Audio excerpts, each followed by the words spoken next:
Muy buenas alumnos, aquí Uri Kimblad una vez más para hablar de química, y en la clase de hoy vamos a continuar un poco con el hilo de lo que hicimos en el vídeo anterior de la teoría cinético-molecular. Hoy vamos a aplicar la ecuación que dedujimos en el vídeo anterior para hallar la velocidad media de un gas, y también vamos a explicar la relación de esta velocidad con la temperatura. Así que vamos a pasar a la pizarra. Muy bien, aquí tenemos el título bastante resumido, la velocidad de un gas es lo que vamos a estudiar hoy.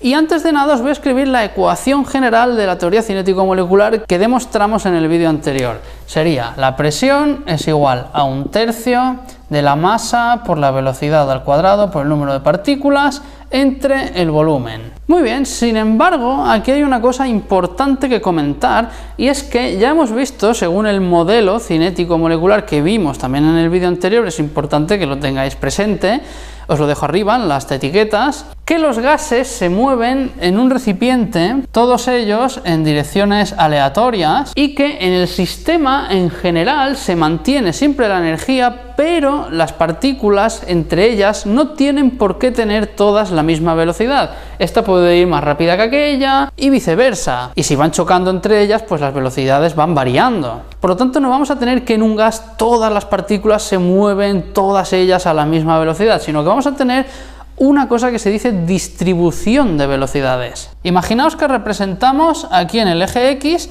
las distintas velocidades de todas las moléculas, y aquí la cantidad de moléculas que hay moviéndose a esa velocidad. Pues lo que tendríamos realmente es una curva del siguiente estilo,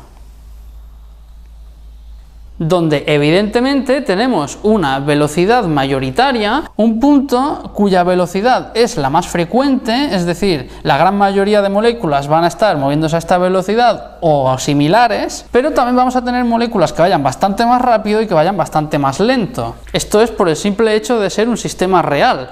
Simplemente habrá moléculas más rápidas, más lentas, irán chocando, se irán frenando, se irán acelerando. Pero lo importante es que tengáis claro que no hay una velocidad única, tenemos una distribución de velocidades. Por lo tanto, como veis aquí arriba, nosotros tenemos velocidad al cuadrado, pero como tal no tendría mucho sentido hablar de una velocidad al cuadrado cuando todas las velocidades son diferentes. Así que generalmente cuando escribimos esta ecuación lo que solemos hacer es expresarlo en lugar de en función de la velocidad al cuadrado, sería en función de la velocidad al cuadrado, pero la media. Es decir, la media del cuadrado de todos los valores. Si tuviéramos una velocidad de 1, una velocidad de 3, una velocidad de 5 y una velocidad de 10, pues elevaríamos todas esas velocidades al cuadrado, haríamos la media, y esta sería la velocidad media al cuadrado con la que trabajaríamos.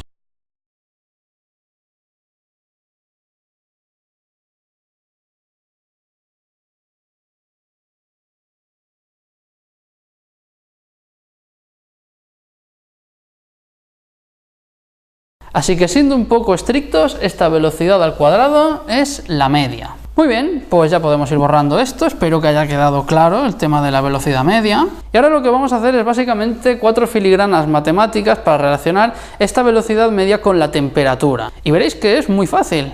Lo primero es que vamos a hacer una suposición, y es que tenemos un mol de gas. Un mol de gas. ¿Qué implicaciones tiene que tengamos un mol de gas? Si tenemos un mol de gas, el número de partículas va a ser el número de Avogadro, 6,022 por 10 elevado a 23 partículas en un mol de gas. Esa es la primera implicación que tiene. Y la segunda implicación que tiene es que si nos vamos a la ecuación del gas ideal, PV igual a N por R por T, como N vale 1, esto nos lo podríamos quitar y nos quedaría que presión por volumen es igual a RT. Así que como vamos a suponer un mol de gas, vamos a tener en cuenta estas dos condiciones. Y ahora simplemente vamos a sustituir y trabajar con ello. Pues empezamos. Por un lado, lo que vamos a hacer es todo lo que está dividiendo lo vamos a pasar a aquel lado, el 3 y el volumen. Entonces nos quedaría 3 por presión por volumen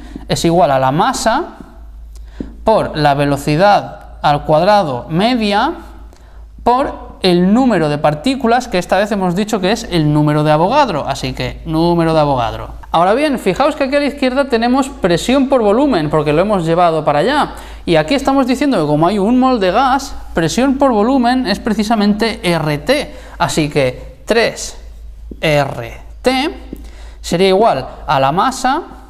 Ahora voy a poner el número de Avogadro a la izquierda, por el número de Avogadro, por la velocidad al cuadrado media. Muy bien, pues ya casi lo tenemos. Fijaos que tenemos la masa de una partícula por el número de Avogadro, que son las partículas que hay en un mol.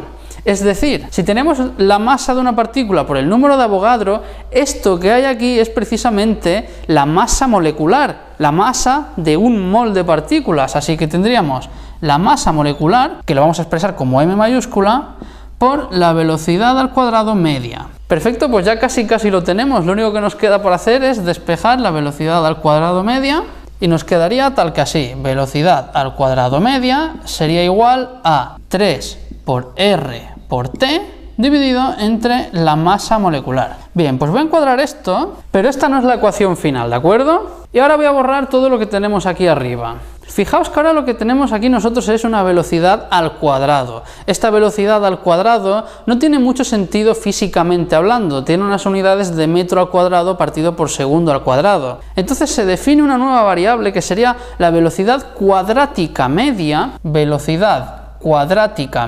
que vamos a llamar Cm, cuadrática media, que sería la raíz cuadrada de la velocidad al cuadrado media.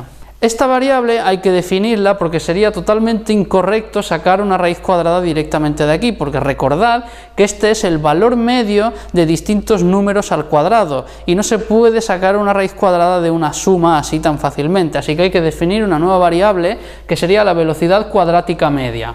Y esta velocidad cuadrática media sería la raíz cuadrada de esto y por lo tanto la raíz cuadrada de todo esto. Raíz cuadrada de 3RT dividido entre la masa molecular. Así que ahora sí, tenemos aquí nuestra ecuación definitiva, que sería la velocidad cuadrática media es igual a la raíz de 3RT entre la masa molecular. Y esta sí la podemos encuadrar con toda la satisfacción del mundo. Así que aquí tenéis básicamente una ecuación que os relaciona una variable macroscópica como puede ser la temperatura. Esto de aquí se mide básicamente con un termómetro, con la velocidad cuadrática media de las partículas que hay en nuestro sistema. Como veis, a partir de una variable macroscópica hallamos una variable microscópica. E insisto, la única variable que influye es la temperatura. Fijaos que aquí tenemos RT y la masa molecular. R es constante, la temperatura varía y la masa molecular para un mismo gas es constante. Así que realmente la única variable que influye en la velocidad cuadrática media es la temperatura. Y ya vemos que cuanta mayor temperatura, mayor será la velocidad de las partículas. Y viceversa, cuanto menor sea la temperatura, menor será la velocidad de las partículas. Así que tenemos aquí una relación que nos justifica que cuanto más calentemos, más velocidad tenemos de partículas y cuanto más enfriemos, menor será la velocidad. Esto, si lo extrapolamos un poco a las presiones, también justifica que cuando aumentamos la temperatura, al haber más velocidad de partículas, tenemos mayor frecuencia de choques y por lo tanto aumenta la presión. Y viceversa, cuando bajamos la temperatura, disminuye esa frecuencia de choques y por lo tanto disminuye la presión. Otro dato curioso e interesante es que fijaos que si la temperatura fuera cero, la velocidad cuadrática media de las partículas sería cero. Estaremos hablando de partículas quietas, estáticas. Ahí os lo dejo. Y hasta aquí, alumnos, queda este vídeo hablándoos del efecto de la temperatura sobre la velocidad de las partículas. Espero que os haya quedado claro el concepto, así que nada.